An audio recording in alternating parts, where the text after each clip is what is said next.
The deepest fear driving a narcissist is simple but devastating. They cannot bear for anyone to see behind their carefully constructed mask. For them, exposure means losing the false identity they've spent so long fabricating, the charming, reliable, indispensable person they pretend to be to get what they need. So they get close, learn your hurts, hopes, values, and dreams, and use that knowledge like a map to extract admiration, money, status, safety, anything that feeds their endless hunger. People aren't human to them. They're opportunities, tools, stepping stones. When a narcissist finally secures what they want, marriage, a mortgage, business deals, emotional commitment, the mask often grows heavier. Once you're invested, once you've tied your life to theirs, they stop pretending and their true pattern emerges. Devaluation, manipulation, gaslighting, emotional starvation. Sometimes they discard you as if you were disposable. Other times they keep you tethered, slowly draining your energy while refusing to allow you the peace you deserve.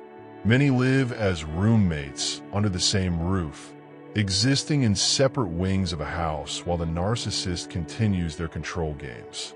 Days become a minefield of unpredictability. Sudden rage, silent treatments, blame shifting, strategic disappearances, smear campaigns. Nothing feels stable. Nothing makes sense. If you're kind, empathic, a people pleaser, or emotionally invested, you're especially vulnerable. The narcissist counts on that compassion and on the trauma bond they create, cycles of love bombing followed by cruelty that deeply confuse and entangle you. That's why keeping notes, journals, or timestamps of incidents can be a lifesaver.